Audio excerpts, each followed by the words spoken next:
Deməli, əziz tələbələr, qeyd edeyim ki, ikinci tura hazırlaşırsa ciddi hazırlaşır sona qədər, bu heç. Amma nəyi deyim, uşaqlar da bilsinlər. Normalda fənlər ikinci imtahanda yerlərinin çətinlik səviyyəsinə görə dəyişir. Mənim baxışıma görə birinci imtahanda riyaziyyat çətin, fizika orta düşmüşdür.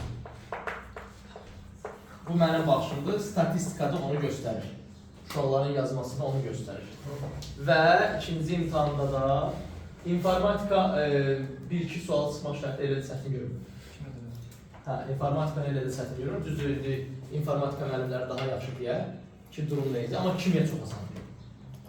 Kimya ən asandır. Görünür ki, RK-dan heç kimi kəsmək istəməyirlər. Və elə də qalacaq. Kimya asanlıqda qalacaq. Ancaq mənim proqnozuma görə riyaziyyatla fizika çətinliyi yerini neynəyəcək? Dəyişəcək.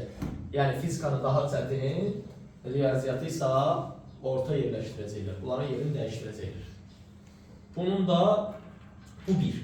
İkincisi, fizikadan suallara baxanda sualların hər biri topluya uyğun.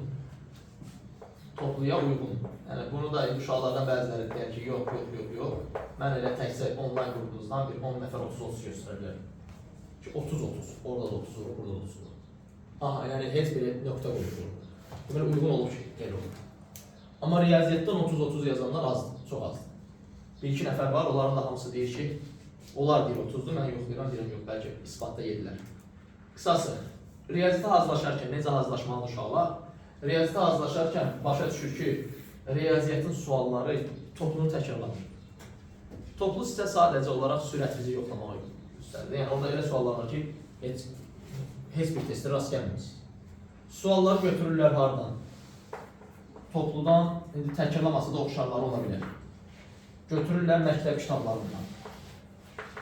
Götürürlər, belə deyilər, SAT-dən, SAT-dan haradasa tərcümə edirlər, ya Rusların YGS-i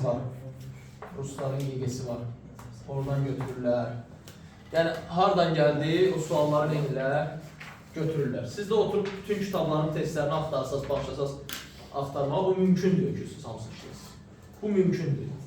Bəs durumdan necə çıxırlar? Məsələn, mən MİQ imtahanında durumdan necə çıxıram? Mən, əgər göstərsiniz, baxsaz, məndə MİQ imtahanlarında ən belə pis nəticə 40 sualdan 39 düzdür. Normalda elə 40-40 da gedir. 40-dan 40-dır. Amma bunu mən testlərin, bütün testdəki, belə deyək, kitabdakı testləri işləmirəm. Ki, oturum bütün testləri dəqiq işləyim. Nəzəriyyə üstünlüyü vermək lazımdır. Nəzəriyyəni dəqiq başa düşmək lazımdır. İndi mən də nəzəriyyəni danışacağım.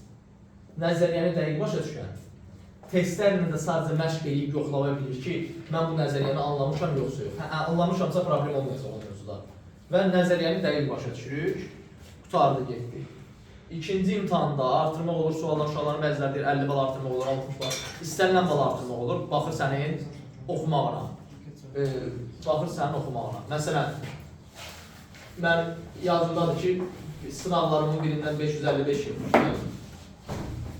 İkincisindən 554 yığdım. Sonra özümə bir ağır söyüş qoydum. Dedim, oturub oxuyasın. Bu nədir? Üzün hara gedir?